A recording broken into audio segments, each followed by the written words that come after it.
প্রিয় দর্শক, আজ আপনাদেরকে নিয়ে চললাম কসরে কারুন তথা কারুন প্রাসাদ দেখাতে, যেখানে নবী মূসা আলাইহিসসালামের যুগে একজন ধনবান ক্ষমতাশালী কুখ্যাত ব্যক্তি বসবাস করত, যার নাম কারুন। মিশরের রাজধানী কায়রো থেকে প্রায় 200 কিলোমিটার দূরে ফাইয়ুম সিটিতে তার এই প্রাসাদ অবস্থিত। দর্শক, কারুন একটি নাম, একটি ঘৃণিত নাম। আল্লাহর দেয়া সম্পদ প্রাপ্ত হয়ে একজন মানুষ কতটা অহংকারী হতে পারে, দুর্বিনীত হতে পারে, জালেম হতে পারে, তার একটা প্রতীকী নাম, নিদর্শন কারুন। দর্শক, আজকে আমরা এই কারুনের বাড়ি আপনাদেরকে দেখাতে নিয়ে যাচ্ছি, যাতে এটা সবার জন্য একটা সবক হয় যে আল্লাহর দেয়া সম্পদ কেউ যদি লাভ করে তাহলে আল্লাহর পক্ষ থেকে তার উপর কি দায়িত্ব এবং কর্তব্য এসে যায়, সেটা বুঝতে আমাদের সহজ হবে। চলুন আমরা কারুনের বাড়িতে আপনাদেরকে নিয়ে যাই। কারুন ছিল নবী মূসা আলাইহিসসালামের সম্পর্কে চাচাতো ভাই। কেউ কেউ অবশ্য তাকে নবী মূসা আলাইহিসসালামের ভাতিজা হিসেবে উল্লেখ করেছেন। নবী মূসা আলাইহিসসালামের যুগের এই কারুন ছিল বিশাল ধনভাণ্ডারের মালিক। কারুনের সেই ঐতিহাসিক রাজকীয় প্রাসাদ দেখলে তার রাজকীয় জীবন যাপনের কিছুটা ধারণা পাওয়া যাবে। মহান আল্লাহ তাআলার নেয়ামত পেয়ে তার কৃতজ্ঞতা আদায় না করলে পরিণতি কতটা ভয়াবহ হয় তা দেখাবার জন্যই আজ আমরা সেই কারুন প্রাসাদে নিয়ে যাচ্ছি। প্রিয় দর্শক, মিশরের রাজধানী কায়রো থেকে রওনা হয়ে 1.5 ঘন্টার যাত্রা শেষে আমরা কুখ্যাত কারুনের প্রাসাদের মূল ফটকে এসে পৌঁছেছি।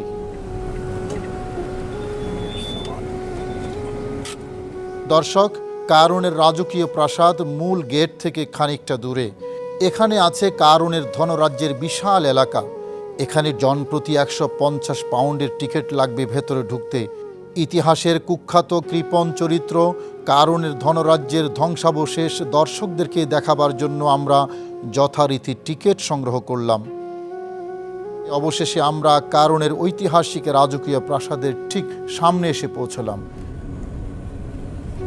বাইরের এই যে বিস্তীর্ণ মরুভূমি দেখছেন, এরকম মাইলের পর মাইল পুরোটাই ছিল কারুনের ধনরাজ্যের এলাকা। এখানেই তার ধন সম্পদের হরেক রকম রাজত্ব গড়ে উঠেছিল। প্রিয় দর্শক, চলে এলাম কারুনের প্রাসাদের সামনে।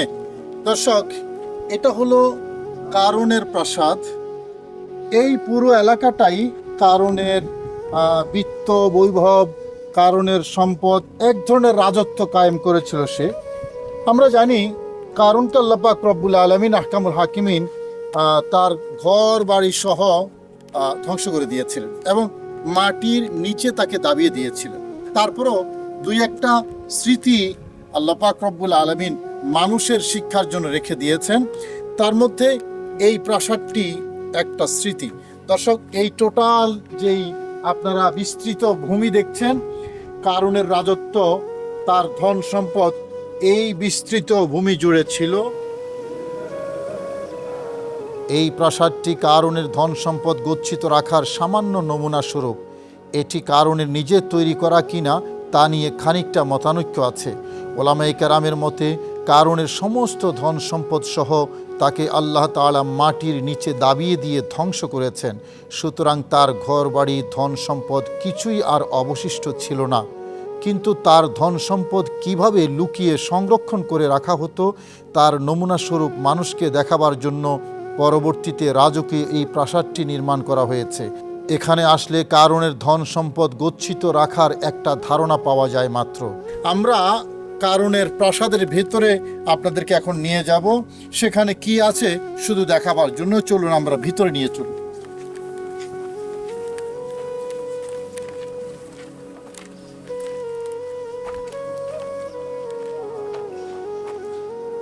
এই প্রাসাদের ভেতরে অনেকগুলো কামরা আছে, কোনোটা বড় আবার কোনোটা ছোট।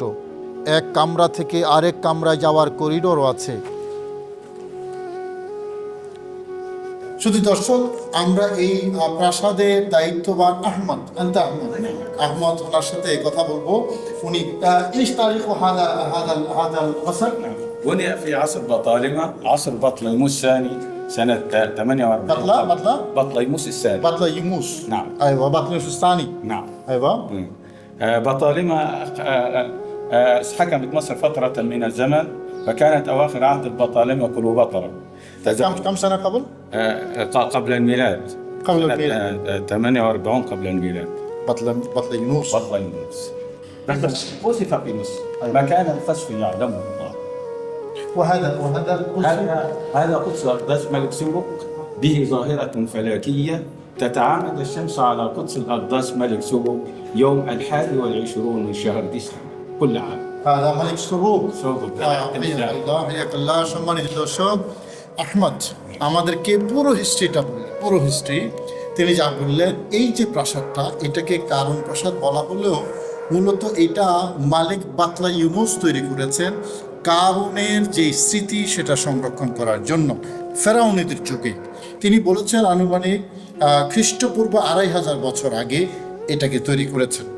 এরপরে এটা ওখানে যেই একটা সিংহাসনের মতো রাজ দরবার দেখা যাচ্ছে, ওটা হলো মালিক সবুক, মালিক সবুক ইলাহুস তিমসাল, ইলাহি তিমসাল অর্থাৎ খোদা বলে তারা বিশ্বাস করত, তার বসার জায়গা এটা। মালিক সবুক সে হলো ওই যুগের, যেই যুগে মাবাদ কর্ণক এবং মাবাদ সম্ভব তৈরি হয়েছে, সেই যুগের মালিক ছিলেন, বাদশাহ ছিলেন এবং তাকে উপাসনা করা হতো। মিশরের সংস্কৃতি সেরকমই, মানুষকে উপাসনা করা হতো ফেরাউনি যুগে, এবং মানুষের যে প্রতিকৃতি মূর্তি সেটা তৈরি করে সেটার ইবাদত করা হতো। এটা তার আরেকটা প্রমাণ। এবং আহমদ আরও বলেছেন যে এই জায়গাটা পুরো কারুনের রাজত্ব প্রসারিত ছিল, সম্প্রসারিত ছিল, এবং কারুনকে আল্লাহ পাক রব্বুল আলামিন জমিনের নিচে দাবিয়ে দিয়েছেন। কোথায় দাবিয়ে দিয়েছেন একেবারে সুনির্দিষ্টভাবে বলা যাচ্ছে না, তবে এই এলাকায় কোথাও দাবিয়ে দিয়েছেন এটা তিনি বলেছেন। এবং কোরআনে কারিমে কারুন সম্পর্কে যে আয়াতগুলো আছে সেই আয়াতগুলো তিনি মেনশন করেছেন যে কারুনের কোনো সাহায্যকারী ছিল না।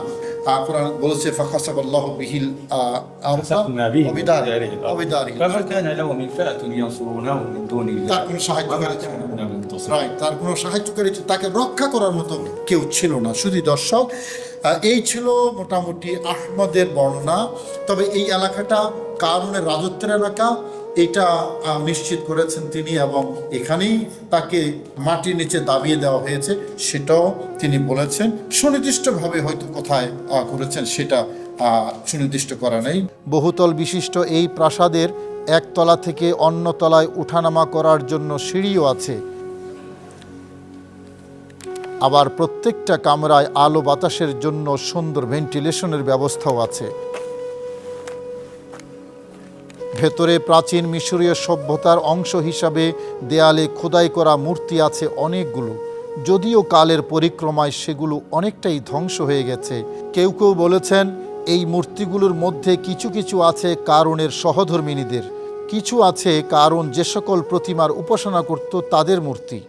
যে সকল প্রতিমার তারা উপাসনা করত সেগুলোর প্রতিকৃতি তৈরি করে এই বিশ্বাসে রাখা হতো যাতে তাদের ধন সম্পদ ধ্বংসের হাত থেকে রক্ষা পায়। প্রিয় দর্শক, এই যে প্রতিকৃতিটা দেখতে পাচ্ছেন আপনারা, এ হলো সবুক, মালিকা সবুক বাদশাহ, সবুক বাদশাহ, যাকে এই প্রাচীন মিশরীয়রা ইলাহুত তিমসাল হিসেবে বিশ্বাস করত, অর্থাৎ সকল প্রতিমার প্রভু। তার প্রতিকৃতি এখানে মূর্তির মতো সাজিয়ে রাখা হয়েছে। প্রিয় দর্শক, ধন সম্পদ দেনওয়ালা মহান আল্লাহ তাআলা, এ কথার উপর সবারই অকাট্য বিশ্বাস থাকা আবশ্যক। আল্লাহ তাআলা যাকে চান যতটুকু চান সম্পদ দান করেন, যাকে ইচ্ছা করেন ধনী বানান। যারা গরিব হয়ে থাকেন তারা মহান আল্লাহর ইচ্ছায় গরিব হয়ে থাকেন। গরিব গরিব হিসেবে যেমন তার কিছু দায়িত্ব কর্তব্য আছে, ধনী ধনী হওয়ার পর তার প্রতিও মহান আল্লাহ তাআলার পক্ষ থেকে অবশ্য পালনীয় কিছু কর্তব্য থাকে। সেই কর্তব্যগুলো পালনের ক্ষেত্রে অবহেলা করার সুযোগ কারো হাতেই নেই। ধনীদের জন্য সেই অবশ্য পালনীয় কর্তব্যের মধ্যে একটা হলো তাদের সম্পদের নির্দিষ্ট অংশ জাকাত হিসাবে দান করা, কারণ এটা গরিবের হক। এই হক তাদের হাতে তুলে দিতেই হবে। দর্শক, এইদিকে যেটা দেখতে পাচ্ছেন এটা হলো খাদ্য গুদাম। এখানে খাবার সংরক্ষণ করে রাখা হতো, যেমনটি কারুনের কথা কোরআনে কারিমে এসেছে। সে খাদ্য গুদামজাত করে রাখত, তার চাবির কথাও কোরআনে কারিমে এসেছে। এখানে আরেকটি তথ্য পাওয়া গেছে যে এখানে বিভিন্ন যে কামরা আছে এই সবগুলো স্বর্ণ এবং রূপার যেই সম্পদ এবং অলংকার সেগুলো রাখা হতো, এবং পরবর্তীতে রোম সাম্রাজ্যের সৈনিকরা এগুলো সব চুরি করে নিয়ে গেছে। এটাও দেখতে পাচ্ছেন একটা কামরা। আরেকটি জায়গা দেখায় যেখানে স্বর্ণরূপের মতো দামি দামি ধন সম্পদ রাখা হতো। এই হলো সেই জায়গা।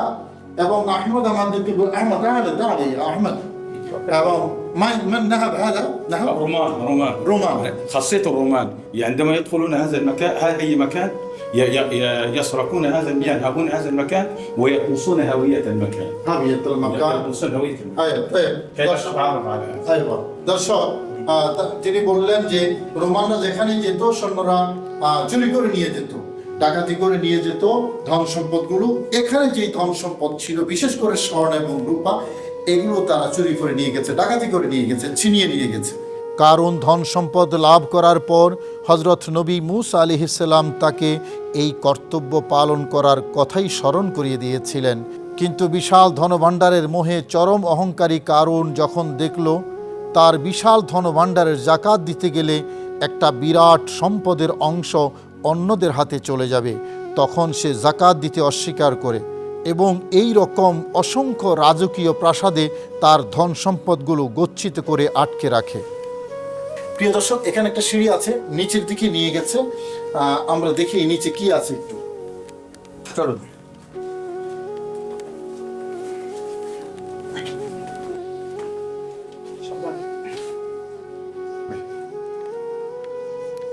দর্শক, এখানে সরু একটা করিডোর আছে। যতদূর বোঝা যাচ্ছে এটাও দামি দামি সম্পদ সংরক্ষণের একটা করিডোর, গোপনে সংরক্ষণ করার একেবারে রিজার্ভ একটা রুম মনে হচ্ছে, একেবারে রিজার্ভ, যেটা চারদিকে বন্ধ, একেবারে রিজার্ভ একটা করিডোর মনে হচ্ছে, সম্পদ লুকিয়ে রাখার।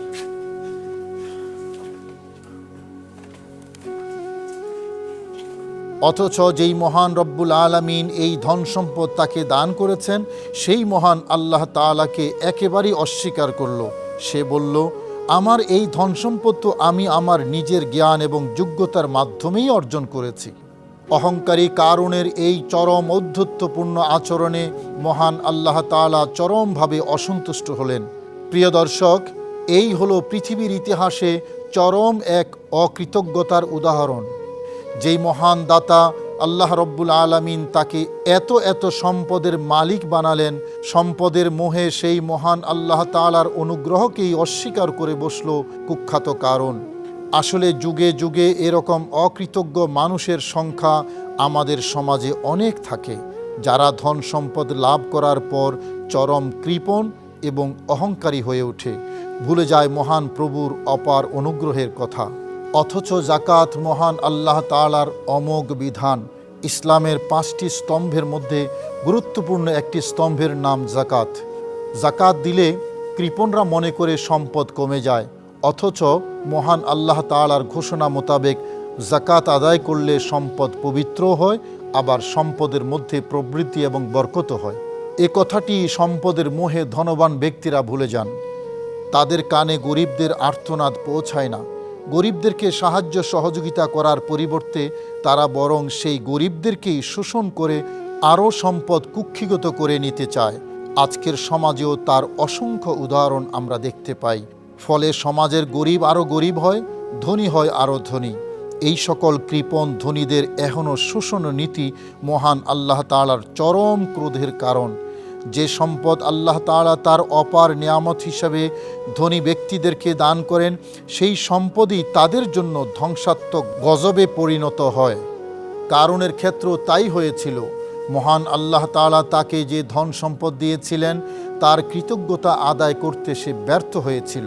মহান আল্লাহ তাআলার অনুগ্রহকে অস্বীকার করে কারুন চরম ঔদ্ধত্য প্রদর্শন করেছে। সমাজের গরিবদের প্রতি তার দয়া ও সহযোগিতার হাত সম্প্রসারণ করেনি। চরম অহংবোধ নিয়ে সে চলাফেরা করত। ফলে মহান আল্লাহ তাআলা তার আযাব ও গজব দিয়ে কারুনকে ধ্বংস করে দেন। তার ধন সম্পদ ঘর বাড়ি সহ তাকে মাটির নিচে দাবিয়ে দেন।